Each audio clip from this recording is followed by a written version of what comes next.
Hello everyone, I'm Soyeong from KAIST. Today I will present our paper, AquaHaptics, hand-based multimodal haptic interaction for immersive virtual underwater experience. In AquaHaptics, we propose a multimodal haptic rendering pipeline reflecting the hand movement and posture in a virtual underwater. We simulate the fluid sensations by achieving both high fidelity and human perception. Recently, fluid-related contents have been increasingly emerging in VR. As underwater and fluid experiences became more common, providing convincing fluid sensations also becomes important. Previous studies often relied on pre-computed fluid simulations or heavy GPU-based calculations. These methods are computationally expensive and often limited to small volumes of fluid. More importantly, there is no standardized haptic algorithm that maps human perception to the complex physical properties of water. To overcome these limitations, our research focuses on rendering the dominant fluid forces with simplified fluid dynamics for virtual underwater interaction, and delivering human-centric with meaningful sensations. From this motivation, we established the following research core. Without complex fluid simulation, how about simulating the fluid sensation by reflecting the physical properties while being appropriate for human perception? From this, we derive three research questions. What fluid forces should be delivered? How should they be matched to hardware actuators? What type of haptic rendering aligns with human perception? Based on prior literature, the drag force is the main perceivable force opposing human motion underwater.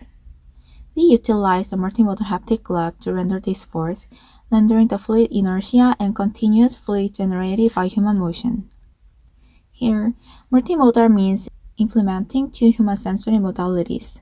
When we interact the other object, kinesthetic sensation allows us to perceive weight and spatial properties, and tactile sensation allows us to perceive surface texture and hardness. So we match kinesthetic sensation to convey the mass of the water, and tactile sensation to represent the soft surface characteristics of water. This is the system overview. We use the commercial haptic glove called Habex, which provides pneumatic feedback using compressed air. As the hand moves, drag force is rendered through inflating air bubbles. When the hand stops, the tactile pressure decreases exponentially to convey the smooth and continuous sensation of fluid. For finger movement, added mass force is rendered in direction that pulls the finger backward. When the motion stops, the kinesthetic pressure decreases linearly to present the inertia-related mass of the fluid. We assume a static fluid environment and only consider human hand motion. In active underwater movement, the major forces acting on the hand are pressure drag and added mass force. Drag force is a resistance force acting on the surface, and added mass force makes the object feel heavier to move. Therefore, the total force is the sum of these two. Drag force is proportional to the square of the hand velocity, and added mass force is proportional to the acceleration of the fingers. We set 6 directional vectors to indicate the hand movement. By forward and lateral motion, there will be tactile feedback with drag force rendering, and by flexion motion, there will be kinesthetic feedback with added mass force rendering, while rendering up the occluded region on the palm. This is the overall rendering pipeline. First is the movement reflected element. If the hand moves in a normal or lateral direction, we introduce two elements, overlap ratio and decaying effect.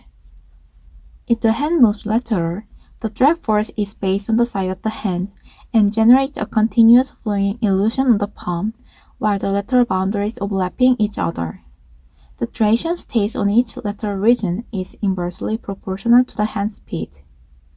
When a forward and lateral motion stops, we define the decaying effect to deliver the smoothness of the water. It adapts similar profiles to the logarithm, linear, and exponential. Decaying duration is proportional to hand speed since faster motion induces longer stabilization time in fluid. Next is the partial reflected element. We also introduced two elements for flexion motion, sustained damping effect, and occluded region. Unlike rigid collisions that use a spring damper boundary model, we employed a linear force profile considering human sensitivity to changes in kinesthetic force. Because longer force durations are perceived as stronger, we manipulated whether the force was sustained. The damping duration is proportional to finger velocity. When finger bends, some parts of the palm no longer contact the fluid. We computed the cross product between the flexion vector and the force vector of the hand to turn on specific tactile actuators dynamically. The last is hardware rendering. These total pressure variations illustrate our decaying and sustained damping cases. We tested duration multipliers of half, 1, and 2 times to identify which setting best simulates fluid sensations. Baseline conditions had no decaying, sustained, or damping. We conducted 3 user studies to evaluate the validity of our proposed element. In the pilot study, we varied 4 lateral directions and 3 overlap ratios. Participants rated continuity and realism on a 7-point Likert scale. We confirmed that the overlap ratio had a significant effect on both continuity and realism and set the ratio as 0.75. From the qualitative responses, we also adjust the lateral duration to reflect the actual physical distance between fingers. In the perception study, participants experienced real water sensation to calibrate their perception and repeated the motion while focusing on the pressure or mass of the fluid. And they feel the fluid sensation through prior experience and rated 10 decaying or sustained damping cases on a 100-point scale evaluating smoothness, continuity, realism, heaviness, and occlusion clarity. In both motions, exponential decaying in drag force showed the highest realism. Especially in forward motion, most decaying conditions significantly differed from the baseline, except for the logarithmic decaying. For lateral motion, most exponential decaying showed significant differences compared to baseline. Across the 9 decaying conditions, both motions show similar trends. Gamma influenced smoothness, duration influenced continuity, and realism was affected only by gamma. This indicates that a decaying gamma is particularly important on reproducing the smooth sensation of water. Most participants reported that exponential decaying felt smoother and more realistic. Since parameter selection was based on the realism scores and qualitative feedback, we selected a 1 times duration multiplier with exponential decaying. During deflection motion, the condition of only damping exhibits the light mass of the fluid. Contrary to the heaviness, the light mass appears a high score on realism. Compared to the baseline, most sustained damping conditions showed significant differences in heaviness and continuity, except for only damping or short duration cases. Even though there was no significant difference among occlusion levels, 3-level resolution received the highest scores. Although a significant interaction was found in flexion, heaviness and realism were mainly affected by condition, while continuity was influenced by duration. This suggests that sustaining kinesthetic force is critical for reproducing the mass of water. Most participants found extremely large mass or absolutely stopping forces unnatural and preferred gradually decreasing forces.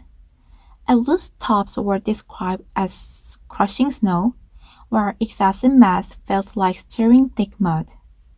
This suggests our pressure variation model can convey different material properties such as large mass and viscosity. For the occluded region, perceptual differences were minimal, but smooth attenuation according to the finger bending speed received higher ratings. Therefore, we selected short duration with only damping condition on kinesthetic feedback and 3-level on the occlusion resolution. After fixing parameters, we further conducting a swimming on the water scenario. Participants move forward by the swimming motion with both hands and reach the target location within the time limit. We tested 4 rendering conditions: Baseline is a simple tactile rendering with uniform intensity across the palm.